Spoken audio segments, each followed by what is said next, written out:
สังขารจะสาสวยต้องหมั่นคัดสีคนจะดีต้องหมั่นฟังเทศน์อยากเป็นคนวิเศษต้องสร้างเหตุแห่งความดีขอน้อมบูชาพระรัตนตรัยอันเป็นที่พึ่งสูงสุดในชีวิตขอถวายความเคารพพระมหาเถรานุเถระเจ้าจุตนจุองค์ได้มีพระเดชพระคุณหลวงพ่อพระเทพโกศลหลวงพ่อที่ปรึกษาเจ้าคณะภาค7วัดศรีโสดาพระอารามหลวงเป็นเก้าเป็นประธานพระเดชพระคุณหลวงพ่อพระเทพปริยัติหลวงพ่อเจ้าคณะจังหวัดเชียงใหม่พระเดชพระคุณหลวงพ่อพระเทพสิงหวราจารย์หลวงพ่อรองเจ้าคณะจังหวัดเชียงใหม่ฝ่ายงานเผยแผ่หลวงพ่อพระโคสิทธิ์ประยัตยาพรพ่อเจ้าคณะตำบลสุเทพเกตเนื่องวัดป่าแดงมหาวิหารหลวงพ่อพระครูปริยัติยานุสารพ่อรองเจ้าคณะอำเภอเมืองเชียงใหม่วัดฝ่ายหินครูบาอาจารย์เจ้าจุตนจุองค์ขอเจริญพรญาติโยมหุ้นส่วนธรรมและกัลยาณธรรมทุกผู้ทุกท่านที่กำลังรับฟังสถานีวิทยุกระจายเสียงพระพุทธศาสนาแห่งชาติและสังคม FM 104.50 เมกะเฮิรตซ์อากาศวัดฝ่ายหินอำเภอเมืองจังหวัดเชียงใหม่พร้อมด้วยสถานีวิทยุสาธารณะจังหวัดเชียงใหม่ FM 92.25 เมกะเฮิรตซ์อากาศวัดป่าแดงมหาวิหารอำเภอเมืองจังหวัดเชียงใหม่พร้อมด้วยคลื่นกัลยาณธรรมเว็บไซต์กัลยาณมิตรเสียงตามสายห่อกระจายข่าวทุกวัดว่าทุกหมู่บ้านตัวเช้านี้หลังจากที่ได้น้ำฟังธรรมในรายการมรดกธรรมกำเมืองของท่านอาจารย์พระครูวิชิตศิลาภรณ์วัดวังสิงห์คำรายการธรรมะเพื่อประชาชนของท่านอาจารย์พระครูธีระสุตพจน์สัวตุเจ้าหลวงวัดม่อนแสนสุขจบลงเป็นที่บรมวันไปเรียบร้อยแล้ว ก็มาพบปะอุจากันในรายการเสียงจากชุมชนป่าแดงและสันทรายหลวงเป็นประจำวันนี้พบกันในเช้าวันพฤหัสบดีที่14มีนาคมพุทธศักราช2562เริ่มต้นรายการด้วยการนำเอา พุทธศาสนาสุภาษิตประจำวันประจำเจ้าวันนี้นำมาฝากพ่อแม่พี่น้องได้พิจารณาและนำไปใช้ในชีวิตประจำวันในบทที่ว่าหิตโยติหิตยติโปโสปเรติปริหายติหิตโยติหิตยติโปโสปเรติปริหายติแปลใจความเป็นภาษาไทยว่าคนที่ผลัดวันว่าพรุ่งนี้ย่อมเสื่อมยิ่งว่ามะรืนนี้ก็ยิ่งเสื่อมคนที่พลัดว่าวันพรุ่งนี้ย่อมเสื่อมยิ่งว่ามะรืนนี้ก็ยิ่งเสื่อมพุทธศาสนาสุภาษิตในบทนี้องค์สมเด็จพระสัมมาสัมพุทธเจ้าทรงตรัสหมายถึงคนที่พลัดวันประกันพรุ่งเจอคนที่อ้างวันนี้บ่ยะเตอวันพุกก็ยะวันพุกบ่ยะเตอวันฮือก็ยะวันฮือบ่ยะเตอไปทำสักน้อยไปยะเป็นฮ้อนอ้างว่าหนาวอ้างว่าฝนตกอ้างว่าบ่มีเวลาอ้างว่าบ่สบายอ้างนั้นอ้างนี้ข้ออ้างนักตลอดจึงนำมาสู่การพลัดวันประกันพรุ่งถ้าบ่มีความตั้งใจถ้าบ่มีความเพียรขยันมันเพียรวิริยะอุตสาหะบ่เอาใจใส่บ่ดูแลบ่สนใจบ่ว่าจะเป็นเรื่องใดก็ตามย่อมที่จะบ่เจริญถ้าภาษาตังพระเฮาก็ว่าเสื่อมย่อมเสื่อมไปทุกวันทุกวันเพราะฉะนั้นไม่ว่าจะเป็นเรื่องใดก็ตามถ้าเฮาเอาใจใส่ ลงมือทำคิดแล้วลงมือทำคำว่าคิดนี่ต้องคิดให้รอบคอบเหมือนท่านอาจารย์พระครูว่าในรายการเมื่อกี้คิดแล้วให้รอบคอบแล้วก็ลงมือทำลงมือทำนะจะได้นักได้น้อยก็ขึ้นอยู่กับความขยันหมั่นเพียรถ้าบอกว่าวันนี้นะจะต้องรดน้ำต้นไม้ก็รดเลยนะวันนี้จะทำความสะอาดก็ทำเลยวันนี้จะทำอย่างนั้นจะทำอย่างนี้ก็ทำเลยนะทำไปแล้วก็จะได้เห็นผลแล้วก็พิจารณาไปตัวว่าทำแล้วมันสมบูรณ์หรือยังมันบ่สมบูรณ์หรือยังมันดีหรือยังบ่ดีหรือยังไตรตรองนะเมื่อมีฉันทะมีความใฝ่มีความคิดที่จะลงมือทำแล้วเนี่ยต้องมีความเพียรคือวิริยะเอาใจใส่ความเพียรขยันหมั่นเพียรมีจิตตะคือการมุ่งมั่นว่าต้องทำให้สำเร็จฉันทะวิริยะจิตตะมีความใฝ่คิดสร้างสรรค์ขยันหมั่นเพียรจิตใจมุ่งมั่นและข้อสุดท้ายคือวิมังสาคือการไตร่ตรองไปตัวพิจารณาไปตัวว่าสิ่งที่เราทำนั้นมันสมบูรณ์หรือว่าควรเพิ่มควรเติมควรลดควรทำอย่างตรงไหนในหน้าที่ของตัวเก่าย้ำว่าในหน้าที่ของตัวเก่าไม่ต้องไปก้าวไก่ในหน้าที่ของคนอื่นนั้นการพัดวันประกันพรุ่งไม่ทำให้เจริญแต่การมุ่งมั่นเอาใจใส่ทำทุกวันย่อมเจริญเพราะว่าจะเป็นตั้งโลกหรือตั้งธรรมก็ตามนะอันนี้ก็เป็นพุทธศาสนาสุภาษิตในเจ้าวันนี้กรมอุตุนิยมวิทยาได้ออกประกาศเตือนเรื่องของพายุฤดูร้อนเป็นฉบับที่5ละและได้พยากรณ์อากาศว่าประเทศไทยตอนบนจะมีอากาศร้อนถึงร้อนจัดในบางพื้นที่แล้วจะมีฝนฟ้าคะนองในภาคอีสานภาคตะวันออกภาคใต้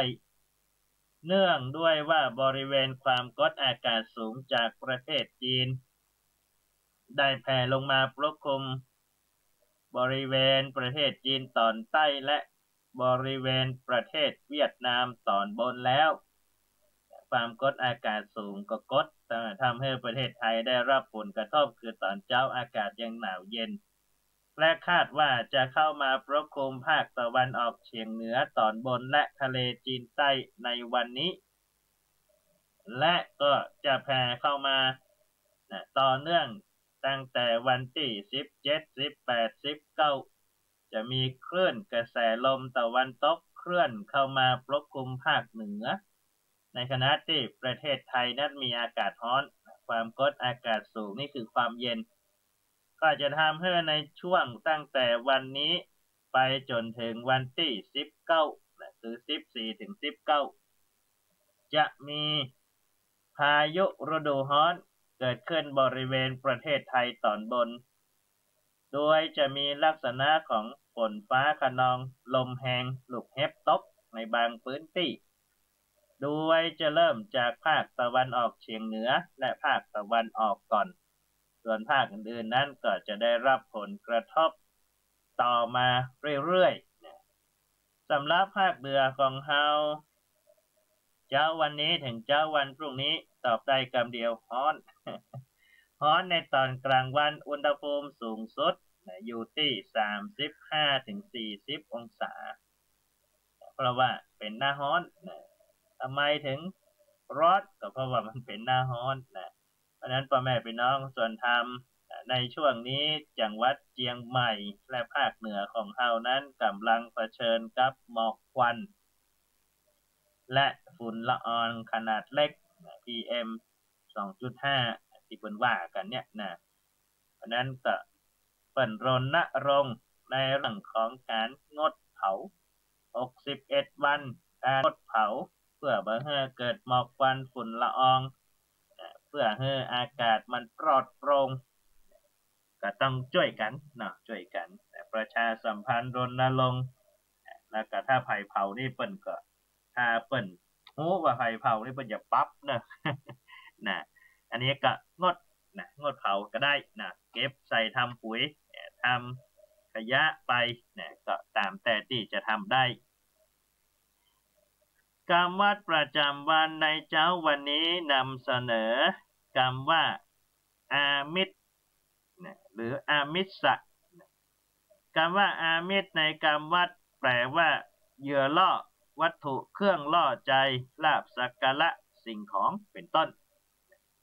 แต่คำว่าอามิสะหรืออามิตรในกรรมวัดหมายถึงวัตถุสิ่งของต่างๆที่เป็นของจำเป็นและมีประโยชน์สำหรับบุคคลทั่วไปคือมนุษย์เฮาก็ได้แก่อาหารเครื่องนุ่งห่มที่อยู่อาศัยยารักษาโรคเงินทองเครื่องประดับยานพาหนะเป็นต้นกรรมวัดของเฮานั้นกรรมว่าอามิตรเนี่ยก็ใจนำหน้ากรรมอื่นๆอย่างเช่นอามิตรสถานการให้สิ่งของเป็นทานอามิตรบูชาการบูชาด้วยสิ่งของก็ได้แก่ธูปเทียนของหอมดอกไม้เป็นต้นอามิสปฏิสันฐานหมายถึงการต้อนรับด้วยวัตถุสิ่งของอย่างเช่นข้าวปลาอาหารเครื่องดื่ม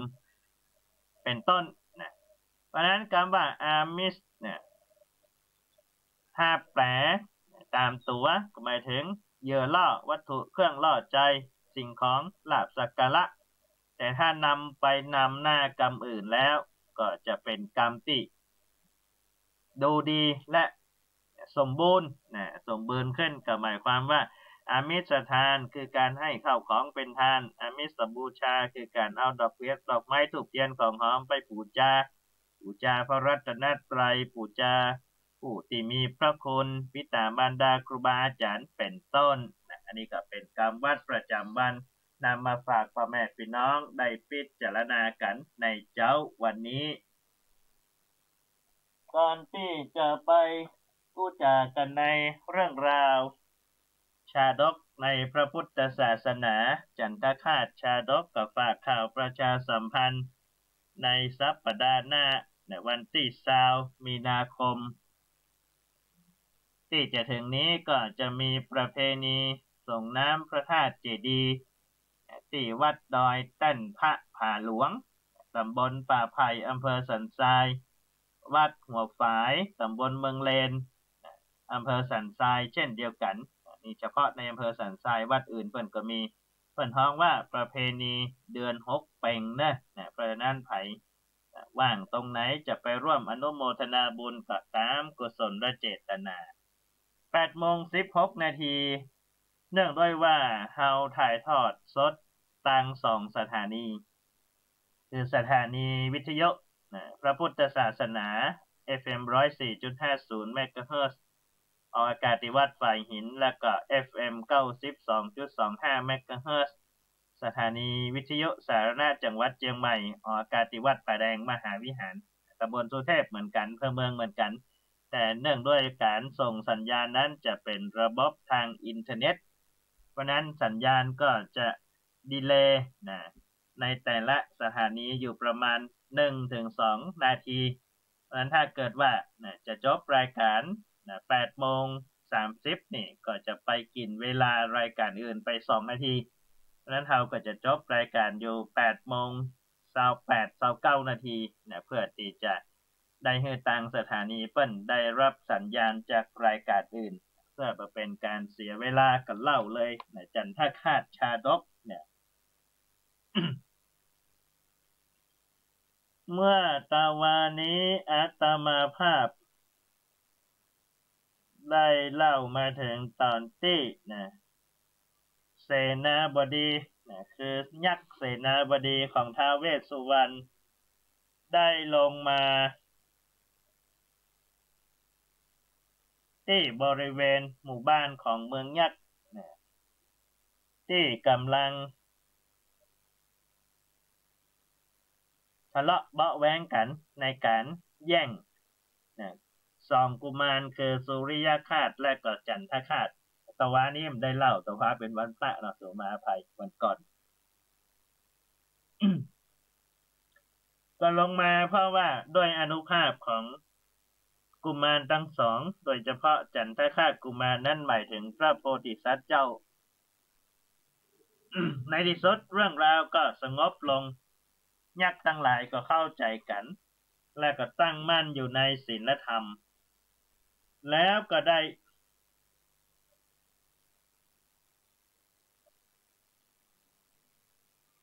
สองผัวเมีย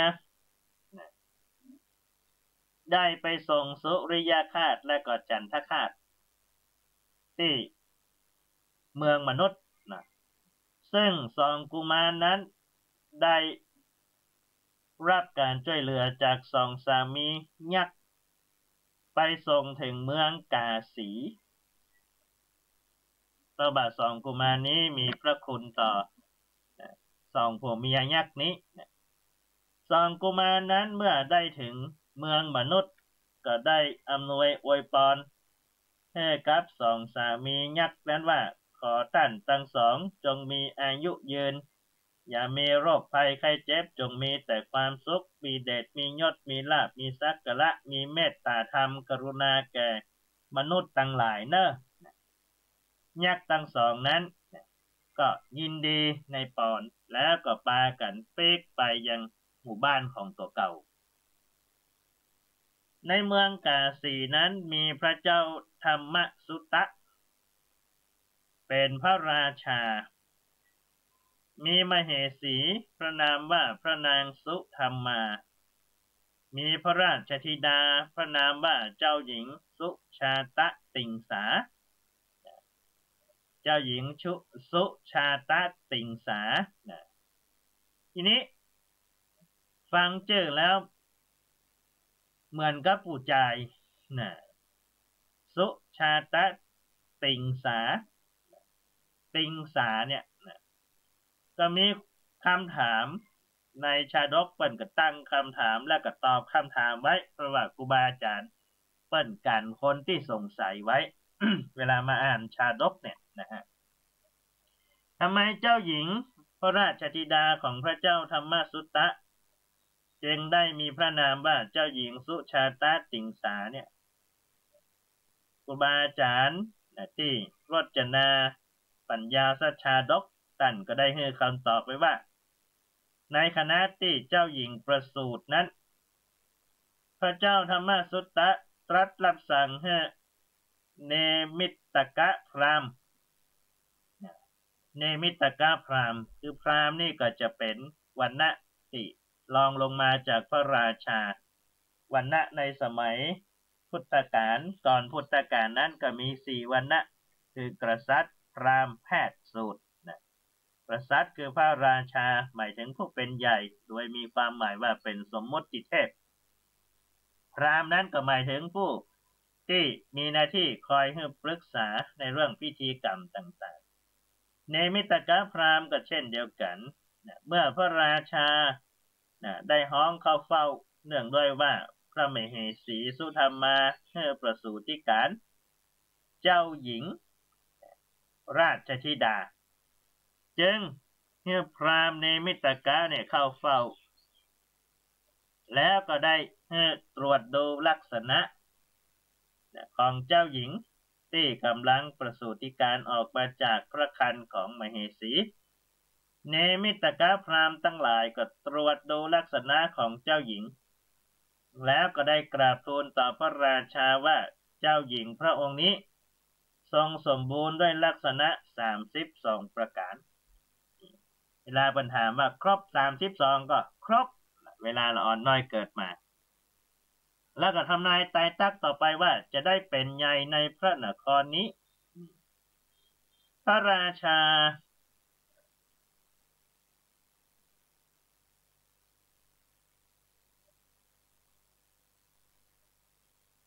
ก็ดีพระทัยแล้วก็ได้ตรัสถวายพระนามเจ้าหญิงว่าสุชาตะติงสา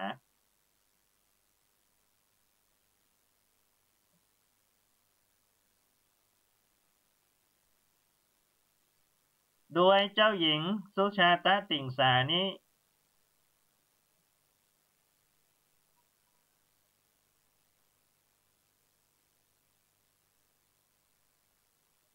มีความงดงามประหนึ่งดังนางเทพอัปสรนี่เป็นว่านะพอเจริญวัยอายุได้16 ปีก็ยิ่งงามขึ้นตึงวันอยู่มาวันหนึ่งนะพระราชกุมารีคือเจ้าหญิงนี่ก็อยากจะไปสวนดอกไม้จึงได้เข้าไปขออนุญาตจากพระราชบิดาและมารดาว่าอยากจะไปแอวสวนดอกไม้คือสวนอุทยานดอกไม้เนี่ยเจ้าหญิงก็เสด็จพร้อมด้วยข้าราชบริพารไปยังราชอุทยานเพื่อที่จะได้ชมนกชมสวนชมดอกไม้ในขณะที่เจ้าหญิงกำลังเพลิดเพลินอยู่กับดอกไม้นานาพันธุ์อันมีกลิ่นหอมสีสันหลากหลายก็ทรงเก็บเอาดอกไม้ที่พึงพอพระทัยกับเหล่าบรรดานางสนมตั้งหลายโดยที่มีความเพลินเริงสนุกสนานกันในส่วนอุทยานนั้นก็เป็นส่วนใหญ่นะเพราะว่าเป็นส่วนดอกไม้ของพระราชาก็มีงูเห่าดำตัวหนึ่งอาศัยอยู่ในโพรงต้นไม้ต้นหนึ่งงูเห่านี่มันน่าจะอยู่ในโพรงดินนะเนาะ ก็ได้ยินเสียงอึกกระทึกครึกโครมวันนี้ไผ่ตะว่านี่มาเดือดนันสั่นเล้าในสวนนี่นะก็ปรากฏว่างูเห่าตัวนั้น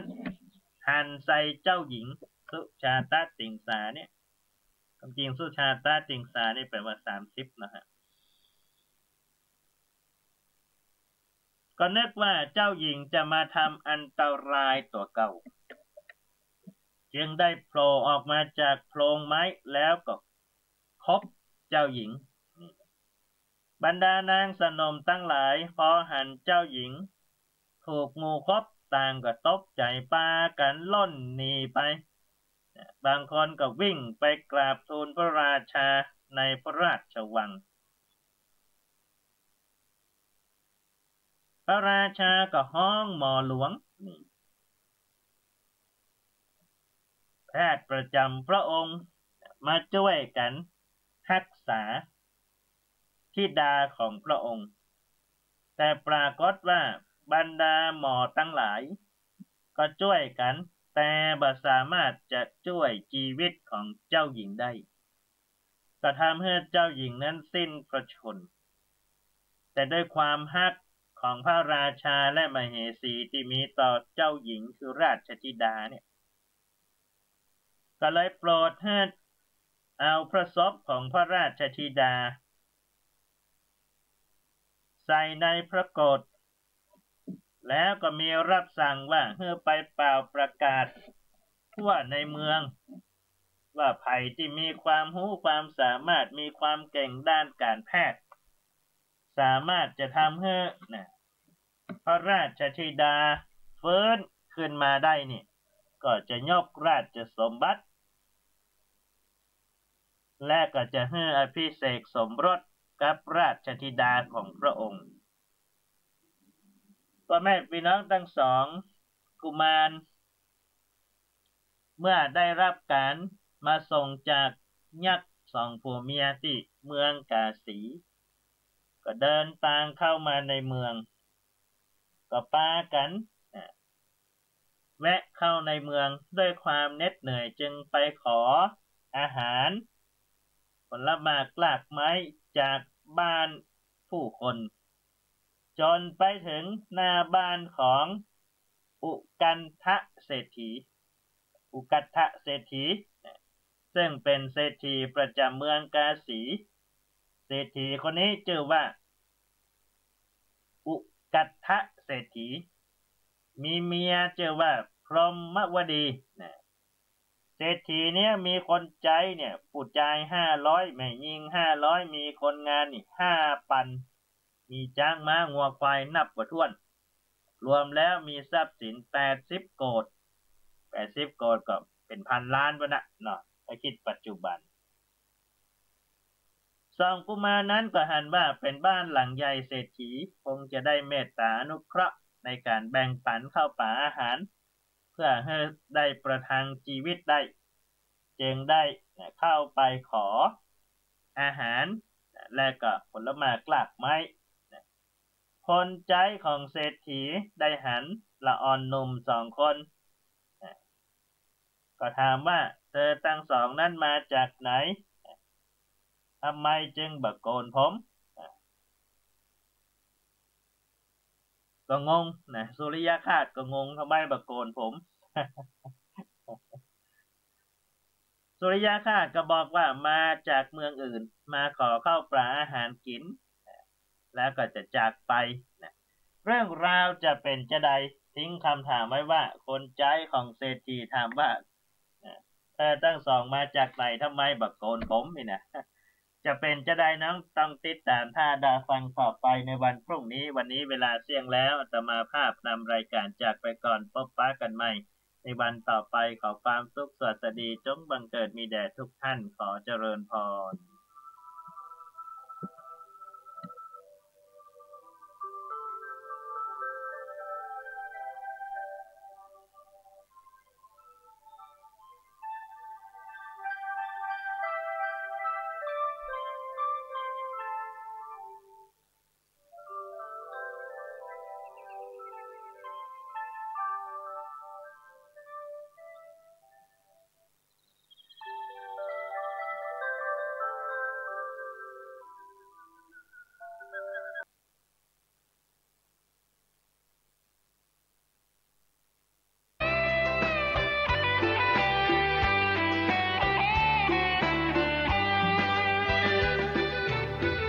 สติไม่มาปัญญาไม่มีถ้อยคำนี้ควรฟังไว้เถิดหากสติมาแล้วปัญญาเกิดตัณหาตะเลิดกิเลสสลายสติไม่มาปัญญาไม่มีจดจำคำนี้วลีง่าย